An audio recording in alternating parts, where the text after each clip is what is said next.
Le monde de One Piece va couler, le monde de One Piece va être inondé et tous les indices étaient là depuis le début. Je veux dire, si vous regardez bien, même Roger le savait depuis le premier épisode. Vous le savez comme moi, le message du roi des pirates, il est simple. Si vous voulez mon trésor, allez le chercher. Et c'est avec cette petite phrase qu'il a réussi à hyper toute la population mondiale. Et c'est avec cette petite phrase qu'il a protégé toute la population mondiale. Et c'est ça qui est fou avec Roger, c'est qu'on pouvait croire au début qu'il était juste un pirate sans foi ni loi, qui ne pensait qu'à s'enrichir, qu'à conquérir, qu'à devenir plus fort. Et pourtant, on dit souvent d'un homme qu'il révèle sa vraie nature quand il sait que la mort est proche. Et son dernier message, quand il était sûr de mourir, exécuté des mains de la marine, c'est « aller naviguer sur les mers ». Et oui, parce que Roger devait forcément savoir que le monde allait couler et qu'il y allait avoir un déluge. Et quel autre moyen que d'habituer la population que de les faire vivre sur des bateaux, qui eux, évidemment, vous le savez, peuvent flotter et donc les protéger de cette inondation. Et je pense sincèrement que le message de Roger, c'était celui-ci. Allez naviguer, protégez-vous, une catastrophe arrive. Alors pourquoi il ne l'a pas dit clairement, je ne sais pas, mais en tout cas c'était un message caché et il a très bien fait de nous prévenir. Et d'ailleurs, si on doit parler de son disciple, de son fils spirituel, Shanks le Roux, quand on regarde l'exécution de Roger, on voit pas mal de personnages, mais il y en a bien deux qui pleurent, dont Shanks. Alors oui, forcément il pleure parce que son capitaine, son père, va mourir sous ses yeux, mais est-ce qu'il pleure aussi parce qu'il sait très bien que le monde est voué à un déluge et voué à une inondation qui risque de tuer la majorité de la population. Et c'est d'ailleurs pour ça que je pense Shanks a voulu rechercher Joy Boy à tout prix, a voulu trouver le sauveur parce qu'il sait très bien que le sauveur, ce ne sera pas lui. Déjà, il y a plusieurs indices concernant Shanks, c'est que bon, vous le savez, son équipage n'est formé que de pirates qui n'ont pas mangé de fruits du démon, histoire de les protéger de la mer, de l'océan, parce que oui, évidemment, si vous n'avez pas de fruits du démon, vous pouvez faire ce que vous voulez dans l'eau, c'est plus facile. Mais là où je pense Shanks a appris la vérité, c'est lors de cette scène. En fait, on sait pas du tout ce que Roger a dit à Shanks ce jour-là. Sûrement qu'il allait mourir, sûrement que la fin était proche, mais surtout une chose très importante que peut-être seul Riley et Crocus savaient à ce moment-là. Et vous allez voir, on va revenir sur ces deux cas-là un peu plus tard. Vous allez voir que c'est assez incroyable et que les indices étaient là depuis le début. Mais si on se concentre un peu sur Shanks, peut-être que Roger lui a dit que le monde allait couler. Une nouvelle fois, les larmes d'un enfant qui sait que son modèle va mourir et qui sait que le monde est voué à une catastrophe planétaire. Mais comme je viens de vous le dire, je pense que Shanks n'était pas le seul à le savoir. L'une des premières personnes à connaître la fin du monde, c'est Crocus. Crocus, c'est le médecin de l'équipage de Roger, c'est le gars qui a soigné Roger jusqu'à ses derniers jours et c'est très certainement l'un des premiers à avoir su que le monde allait couler.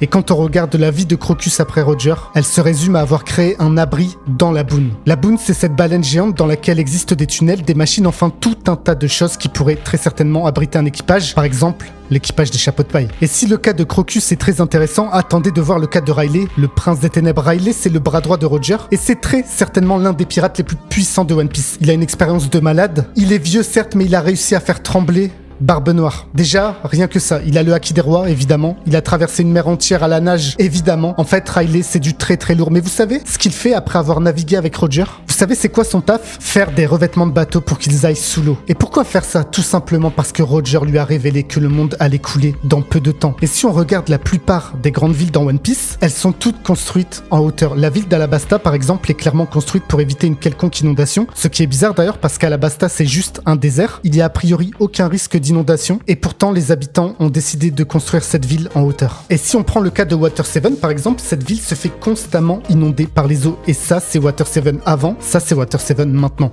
Les habitants doivent constamment construire en hauteur encore et encore afin d'éviter les inondations. Ouais, parce que il y a cet événement naturel qui s'appelle Aqua Laguna et qui inonde chaque année Water 7. Et si on y regarde de plus près, c'est dû à une chose qui est maintenant claire, c'est juste à côté de Water 7 se situe Enies Lobby. Enies Lobby, c'est peut-être l'une des îles les plus mystérieuses de One Piece parce que vous voyez très bien qu'en dessous de cette île se trouve un gigantesque trou comme si l'arme d'Imu, Mother Flame, avait déjà été utilisée là. Et vous voyez très bien que quand Mother Flame est utilisée, le niveau de l'eau augmente et c'est exactement ce qui se passe à Water 7 chaque année. D'ailleurs, le maire de la ville de Water 7 s'appelle Iceberg. On pouvait pas l'inventer, un iceberg évidemment, ça flotte sur l'eau et lui c'est exactement ce qu'il veut faire avec sa ville, la faire flotter. Et ça, c'est des indices qui étaient là depuis le début auxquels on n'a jamais vraiment prêté attention. Et les amis, en parlant de prêter attention, vous devriez prêter attention à ces cartes-là. Vous savez qu'il y a des cartes qui valent plus de 1000 € là-dedans. Et ça tombe bien parce que je vous en offre ce soir sur Whatnot, les gars. C'est ce soir à 20h. Et Whatnot, les gars, c'est quoi? C'est une plateforme de vente aux enchères en live, en streaming. Donc me faites pas flopper, s'il vous plaît, venez. T'as juste à utiliser mon lien. Juste en dessous, tu gagnes 15 €. Et même si t'as pas d'argent dépensé, c'est pas grave parce que je vais vous offrir plein de trucs. Il y aura des giveaways. Je tiens à dire que je ne suis pas du tout payé pour faire cette pub. Et toutes les cartes que je vous ai montrées, c'est de ma poche. Tout ça, c'est juste pour vous faire plaisir, pour vous remercier du soutien que vous me donnez au quotidien. Donc les gars, vous avez juste à utiliser le lien. Vous avez 15 €, vous venez, on fait un live, c'est ce soir à 20h. Et pour mes petits matrixés de Blox Fruits, je vous ai pas oublié, il y a des peluches, des codes pour des fruits permanents. Les gars, venez, c'est juste en dessous que ça se passe. Whatnot, le lien est en description. Merci beaucoup de m'avoir écouté. Maintenant, place à la vidéo. Merci beaucoup les gars. Et si on prend par exemple l'île d'Ohara et qu'on regarde précisément l'arbre qui se situe au centre de cette île, on trouve une forme d'érosion pile poil au milieu de l'arbre, comme si cette ville avait déjà été inondée. Et si vous prenez Zunesha par exemple, on sait qu'il mesure 4800 mètres et qu'il abrite sur son dos une île entière, l'île de Zou. On sait un truc sur cet éléphant géant, c'est qu'il est âgé de 800 ans et pour moi, il est clair qu'il y a déjà eu une inondation auparavant et qu'il a été le sauveur de la population à un moment donné. Et c'est peut-être là le crime qu'il a commis, le crime qui fait qu'il est condamné à errer dans les océans. Mais si vous regardez Wano Kuni, il est clair, il est certain qu'il existait un ancien Wano qui lui-même a été inondé. Et c'est d'ailleurs pour ça que maintenant Wano Kuni a été construit en hauteur. Et quand on parle de hauteur, on va forcément parler d'un des plus gros indices qu'Oda nous a laissé, c'est Redline. La Redline, c'est quoi? C'est un mur géant, une ligne géante. Même Nami le disait, il y a plusieurs saisons qui se déroulent sur cette chaîne de montagne. On ne sait pas comment a été construite cette fameuse chaîne de montagne. On ne sait pas si c'est un fruit du démon ou c'est Imu lui-même, on n'en sait rien. Mais ce qui est sûr, c'est que cette chaîne de montagne descend à plus de 10 000 mètres sous l'eau, atteignant même l'île des hommes-poissons. Et si on parle de sa hauteur, sachez qu'il est quasiment impossible de savoir à quel point Redline est grand. Même si vous êtes au pied de Redline dans l'océan, sur un bateau, vous regardez en l'air, vous voyez pas le bout. Et d'ailleurs, les dragons célestes l'ont très bien compris, c'est les gens les plus riches de cette planète et qui seront inévitablement responsables de la prochaine catastrophe naturelle qui, vous l'avez compris, est un déluge, une inondation globale de la Terre. Les dragons célestes ont choisi de vivre en hauteur sur la Terre sainte de Marie-Joise, qui est d'ailleurs considérée comme le sommet le plus haut du monde. Et si on a longtemps cru que les dragons célestes avaient pour vocation, pour but, de quitter la Terre, c'est vrai que quand on regarde, ils sont habillés en genre de cosmonautes, ils ont cette combinaison, cette bulle autour de leur visage. Mais si on regarde de plus près, et c'est là le génie d'Oda, c'est qu'en fait, c'est pas des combinaisons pour aller dans l'espace, c'est des combinaisons pour aller sous l'eau, pour survivre. Et cette bulle-là, c'est pour qu'ils survivent dans l'eau. Mais là où Oda a été fort et nous a laissé un maximum d'indices, c'est dans l'arc des hommes-poissons. Déjà, dans cet arc, on a carrément la solution à ce cataclysme. Vous le savez comme moi, dans cet arc se trouve l'arche de Noé. Enfin, dans One Piece, ça s'appelle pas l'arche de Noé, ça s'appelle juste Noé. Et c'est le bateau le plus gros du monde. C'est le bateau le plus gros jamais conçu, toute époque confondue. Parce que ce bateau date du siècle oublié. Il est tellement massif, tellement lourd qu'il a été conçu pour être tiré par les rois des mers. Et les rois des mers sont des énormes monstres marins qui sont très souvent inspirés d'ailleurs des animaux de notre réalité, des vaches, des serpents, des singes, etc. Et en parlant d'animaux, l'arche de Noé en a sauvé beaucoup. On dit qu'elle aurait sauvé chaque espèce animale. Alors pour vous expliquer simplement, et c'est exactement ce qui se passe dans One Piece, Dieu constate que la méchanceté de l'homme est grande sur la terre et décide de purifier le monde et d'envoyer le déluge. Ici dans One Piece, le déluge ce sera évidemment l'inondation du monde entier. Et Noé aurait été choisi par Dieu en raison de son cœur pur pour construire une arche pour permettre à sa famille et à chaque couple d'animaux de survivre. Et l'arche de Noé, c'est ni plus ni moins qu'une embarcation géante, un bateau géant, et Noé dans One Piece pourrait être Joy Boy. On dit qu'il a plu 40 jours et 40 nuits.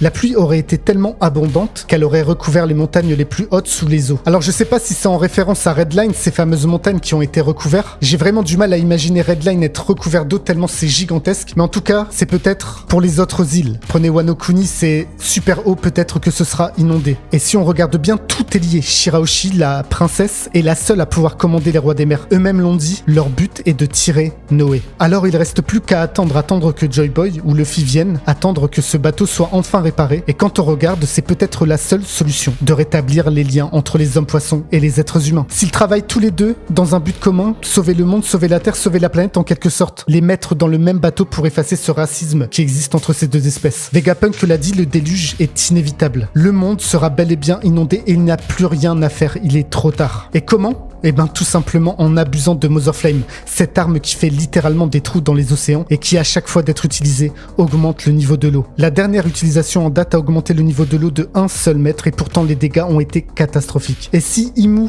décidait d'utiliser Mother Flame à répétition, le monde serait bel et bien inondé et c'est exactement ce que veulent les 5 anciens. Ils l'ont déjà dit. Si seulement on pouvait utiliser cette arme librement, alors on mettrait un terme à toutes les guerres. Et ne croyez pas que mettre un terme à toutes les guerres, c'est un message de paix. Ça veut tout simplement dire que s'ils pouvaient inonder le monde il serait tranquille, loin des autres petites espèces qui sont considérées comme des insectes. Mais si Oda nous a donné énormément d'indices sur ce fameux déluge, il nous a aussi donné énormément de solutions. Et en soi, quand je regarde bien, je vois pas en quoi le déluge c'est si menaçant que ça. En fait, tout au long de One Piece, on a compris que certes l'eau était l'ennemi numéro 1 des possesseurs de fruits du démon, mais en soi, je me rappelle pas d'un seul pirate connu possédant un fruit du démon à être mort de noyade, alors que la plupart du temps, ces personnages-là voyagent sur les mers et sont donc confrontés aux dangers de la mer, les tempêtes, les typhons, les batailles, les combats. Je veux dire, forcément, quelqu'un serait tombé dans l'eau, mais on n'en a jamais entendu parler, et d'ailleurs, même dans l'équipage des chapeaux de paille, aucun chapeau de paille n'est mort de noyade, en tout cas pas à ma connaissance. Alors pourquoi je vous dis que l'inondation, c'est pas si grave en soi? Bah déjà, si on regarde dans l'arc des hommes poissons, on a très bien vu qu'on pouvait vivre normalement sous l'eau. Vraiment, il y a des bulles pour protéger les bateaux, des bulles pour protéger les îles, des bulles pour protéger les êtres humains. Bon après, j'avoue que c'est pas très intéressant de faire une histoire avec des gens qui sont sous l'eau et qui ont des bulles autour d'eux, mais quand même, je vois pas en quoi c'est dangereux, là tout de suite, dans le monde de One Piece. Et en vrai, je sais même pas si ça fera beaucoup de morts parce que Vegapunk a prévenu la population. Il a annoncé à la terre entière que le monde allait couler. Et vous vous doutez bien que tout le monde va le croire et tout le monde va mettre en œuvre des solutions pour survivre. Alors comme je viens de le dire, il y a des solutions, des bulles, des revêtements, lagoon. Bon, j'avoue que vivre dans une baleine, ça me chauffe pas trop, mais quand même. On a même Skypiea qui est une île carrément dans le ciel. Elle pourrait largement abriter une partie de la population. On a tout un continent qui est Redline. Et quand on regarde la taille de cette chaîne de montagnes, on pourrait carrément refaire une œuvre. On pourrait carrément reboot One Piece et faire une aventure complète sur Redline. C'est gigantesque. Non, là où la menace du déluge est importante, c'est pas une menace physique, c'est pas une menace palpable qui va tuer des gens, mais plutôt une menace qui va tuer les idées, qui va tuer cette chose qu'on a tous en nous, cette chose qui nous pousse, cette chose qui pousse les gens à rêver. Et cette chose,